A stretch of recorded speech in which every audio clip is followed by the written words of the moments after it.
Thank you for taking the trouble. Vayu and StratPost conceived the idea of having a session to discuss the realities of the future of Indian air power a few weeks back. We thought that finally, with the new government, it was important to start talking about these issues again. And indeed, it has been an interesting couple of weeks, at least from a news perspective. We think we've invited participation from people who have the most considered views and insight into the issues that decide the way forward for Indian air power.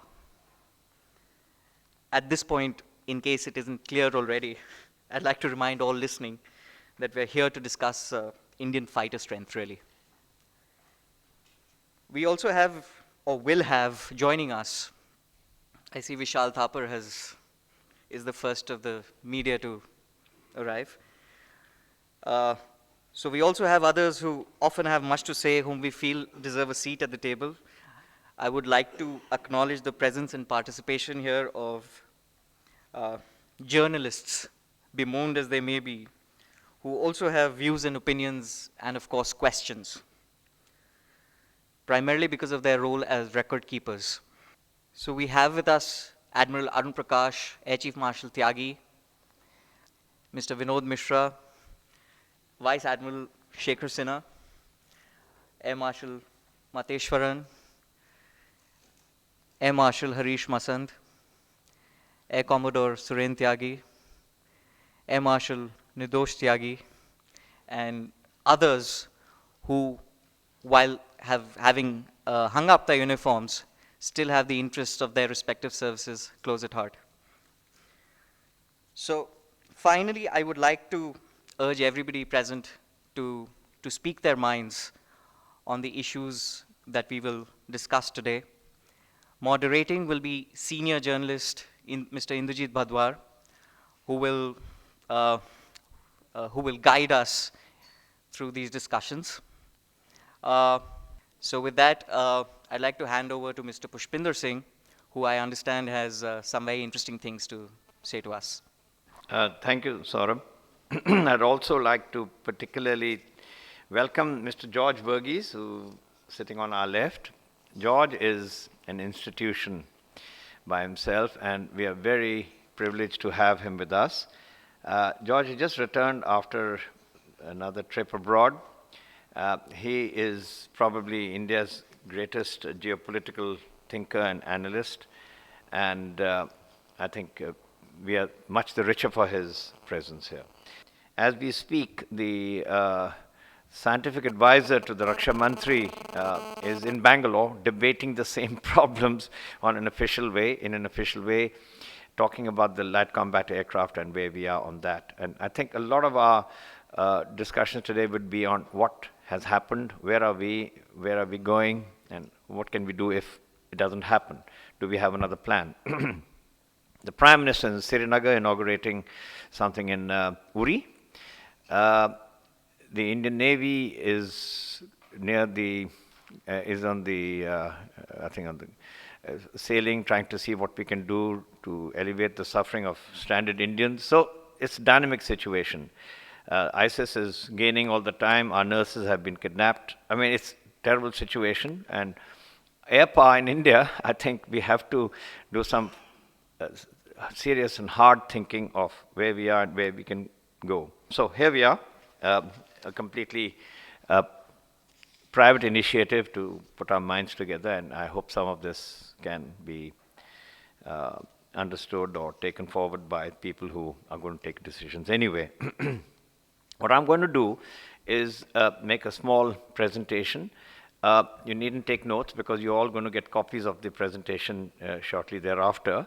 But we'll just run through this and just to form the kind of backdrop to what the situation is. As we know, all of you are the professionals who have, for many decades, worked with the situation and done all the planning. So it's a bit cheeky of us to tell you what you are the authors. We are only putting it down in perspective. So we'll begin with the first slide. The Indian Air Force in 2014.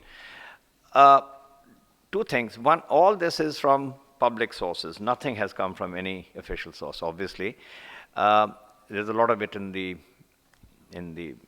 public domain.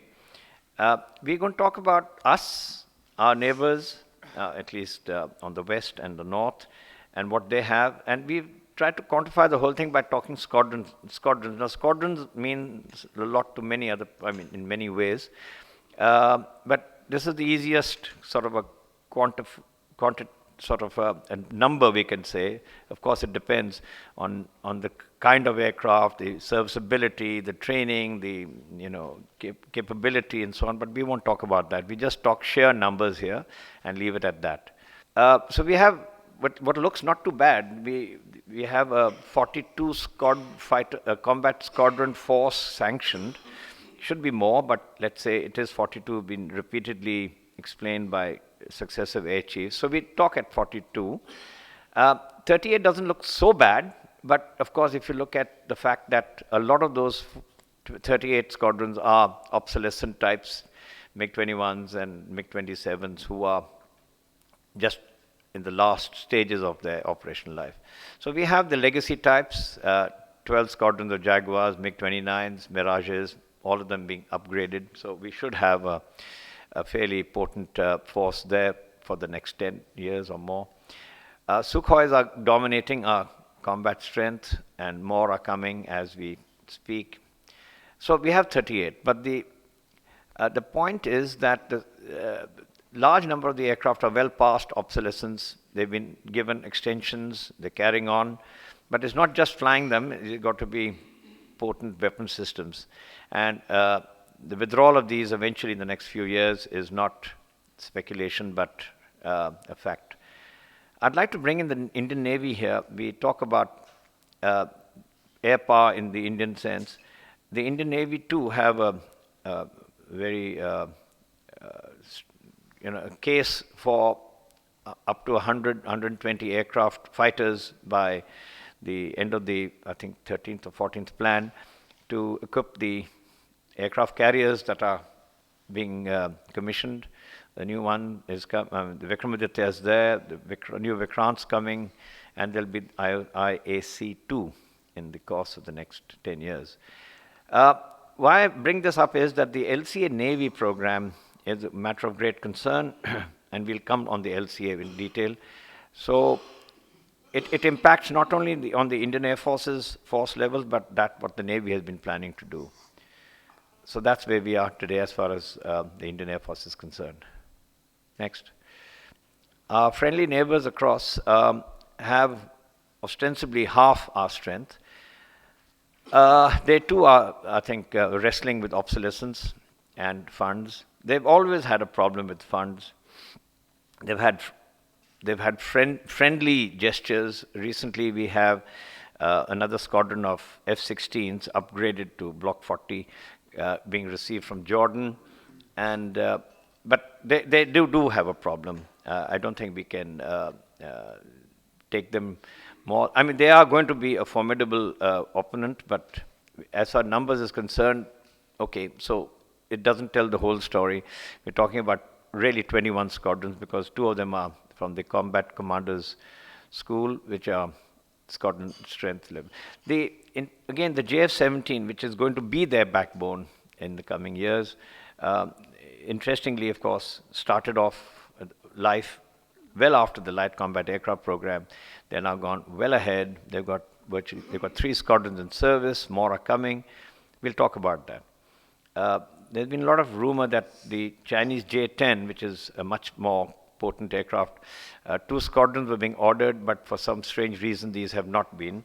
I understand it's owing to budgets and also the fact that they don't want to take an aircraft like it is. They'd like it to be westernized with much more sophisticated, advanced avionics, weapons, etc. So I think that is still a question mark whether they get those. So they'll get more F-16s, no doubt. The Mirages will disappear soon, and so they will remain about at this level, about 20 squadrons in the foreseeable future. You must also factor in the fact that they have very carefully kept the kind of a reserve Air Force in mind. I mean, it's a matter of speculation, but up to, I would say, about 3 or 4 squadrons worth of fighters could augment the Pakistan Air Force in times of real emergency. They've got relationships with the Saudis, the Jordanians, I think UAE, and I don't think this can be ruled out altogether. Next. The Chinese, well, they're not as formidable because they have a huge problem too. They have an increasingly sensitive situation coming up along on their eastern side. So they do still have a fair number of squadrons, about twice as number of ours, but then they also have a lot of obsolescent aircraft like the J-7, which is equivalent to our MiG-21. That's their situation today, but it's changing rapidly. I think Air Marshal Bhatia wrote a very interesting paper which was published in Singapore, and this more or less, I think, also talks about how the Chinese seem to be going into the future. They will replace all their 500-odd J-7s in the course of the next 10 years with modern aircraft like the J-10. They have various types. They have also they're building the Sukhoi 27 under license or without license, and they do plan to replace their current types, obsolescent types, with modern aircraft equivalent in the next 5-10 years. Very interestingly, the Chinese Naval Air Force, it's a very large air force. They have about 500 combat fighters. So they have an equivalent of about another 20 squadrons. So that must also be seen in this overall context. They have 2 types of 5th generation fighters under development. They've flown, they tantalizingly leak photographs once in a while, but it seems that this is a serious program, and the J-20 and the J-31 we should see possibly into service in the next 10 years. Next. Us again. I draw your attention to the black band on top. The rest is, I mean, we can squibble about this, we can fine tune this. There is a shortfall now, and it continued up to 2032, just growing a little more. This is in tranches of 5 years.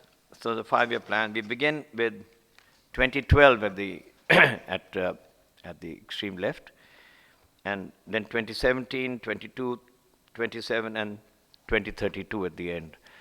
We have our legacy types continuing till we've given them up to 2032. Some might go earlier, but let's say that we continue to operate upgraded Mirages, MiG-29s, and Jaguars till 2032. Sukhoi 30 MKIs will, we will have 14 or 15 squadrons operating for the foreseeable future, hopefully upgraded. So they will be the bulk of our force. The 27s and the 21s go by, well, they were to go earlier, but I think some of them have been forcibly continuing into service till about 2022, at least the Bisons. Now, the top 3 bands, the light green, the sort of purple, maroon, and the blue, this is the reason why we're meeting here. Where is the LCA? We've given the LCA only 2 squadrons so far because we don't know what's going to happen with the Mark II. The MMRCA, we assume, should go into service in the next 4 years. And the FGFA program, if it doesn't slip further, we'll start getting the first squadrons from 2022. So the top 3 bands show you what we hope will be the new shape of the Indian Air Force combat strength. If it doesn't happen, that black band only gets bigger. Next. These are just statistics. We won't quibble about numbers, but this seems to be the order of the day. The shortfall continues. It's 5 or so now. It grows to 10 in 2017.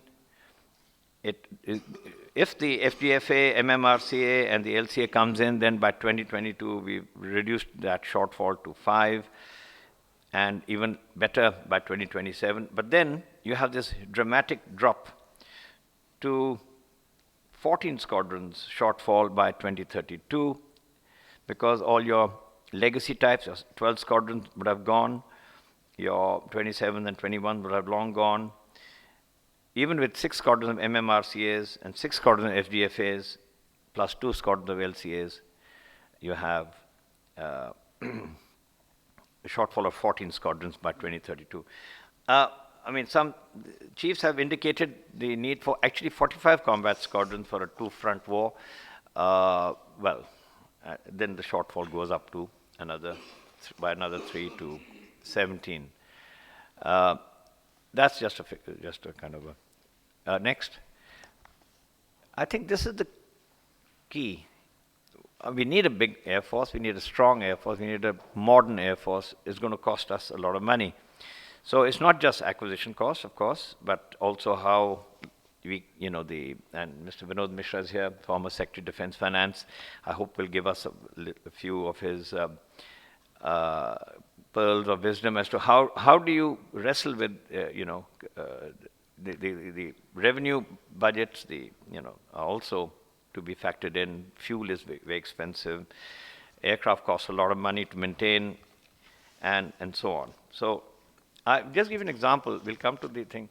I have a friend who used to be the managing director of Eurofighter, German chap, now retired, but I met him at a show, and we got talking, and he said, the German Air Force is really not flying much. We find the Typhoon, I have to mention the Typhoon, we had 6 squadrons on 3 bases. We've had to put them all together on one base just to keep enough aircraft flying. And fighter pilots in the German Air Force get less than 50 hours flying a year on an aircraft. They do a lot of simulation work, but it's not the same. So I'm sure most air forces are suffering from the same problem. The Austrians, for instance, had a squadron of Typhoons. They've been grounded for some time. Everybody has a problem in Europe. The Royal Air Force is smaller than, I think, the Bangladesh Air Force now. I think got 5 fighter squadrons. So it's a problem. The cost of air power is a problem, and you can't wish it away. Next. The LCA program. You see, now, of course, my colleagues will talk about the LCA in greater detail. Let's not lose perspective. It was launched as a perfect sort of ideal situation in the early 80s in order to meet the Indian Air Force requirement for large numbers of multi-role lighter fighters, to meet the requirement once the MiG-21 started going out, and the MiG-27, of course. But it took time. The Air Force wanted it, the industry wanted to build it, and the DRDO or the R&D people were quite confident that they could develop such an aircraft. So there's no need to go through the whole Ram Kahani, but let's say from the mid-80s, the program began in earnest, monies were being given. First flight didn't take place till 2001. Actually, according to the long-term planning, which has come out in the media long ago, the first squadron of LCAs were to be formed in the mid-90s. And then by 1999, they were building up to regular kind of replacement of MiG-21s. Well, the first flight didn't take place till Jan 2001, and we are still waiting. IOC-2 took place last year, FOC some time away. If you see the latest Vayu, they talked about FOC. It's been written with some pain, because FOC doesn't mean that you've done X number. You have a lot to do before the aircraft goes into fully cleared status. And HAL has a lot to answer for, because they still haven't flown the first SP, series production aircraft. So, and the LCA Mark II, as I mentioned, which the scientific advisor and his colleagues are deliberating upon as we speak here today, we don't know where the LCA-2 is going to be. Next. There's just a detail of the 15 LCAs that have flown so far. Touch wood, we've had no major problem. They're all intact, but the first series production aircraft has yet to fly. It is still being put together in the HAL Bangalore complex, and of course 40 are on order. How and when they'll come, we'll see. Next. Just next, in sharp contrast, we have the JF-17. I think it's worth looking at this. I mentioned it earlier. The project was launched in 1995. That is more than 10 years after our LCA was launched. And this is a collaboration between the Chinese and the Pakistanis. The Chinese, strangely, haven't ordered any. It's really a Pakistani program. And they are also the only ones who are flying it. But they are very vigorously marketing it, and I believe there are about 10, 12 odd air forces in the world looking at the JF-17 as an affordable solution to their requirements in the future. So the first flight was in 2003. They've built 50 aircraft, which equip 3 fighter squadrons. We know them. We know where they are. And the Block 2 production also began about 6 months ago with 100 aircraft on order. And the Block 2 has improved avionics, radar, mid-air refueling capability. Block 3, which of course only being speculated upon, I understand may even go in for a new engine, Western engine, because they believe that a lot of countries will not buy an aircraft with Russian engines, the RD-93. So we'll see where it goes. It's a pity because I think the LCA would have given this program a run for its money, but program management-wise, we have had no luck with the LCA there. Next, and of course the MMRCA. Now the MMRCA is vital to the Indian Air Force, but I think we mustn't forget the context in why the MMRCA came into being. We've got very senior Air Marshal, Air Chief Marshal here, who were actually the authors of the requirement. It was a desperate need to get some aeroplanes, modern, advanced, new generation fighters to hedge against further delays, but not to forget that really it was to hedge against an LCA failure. But of course, the RFI has gone through, RFP went through, programs have, the evaluations done, shortlisting done, final aircraft identified, negotiations are still on, but it hasn't been concluded.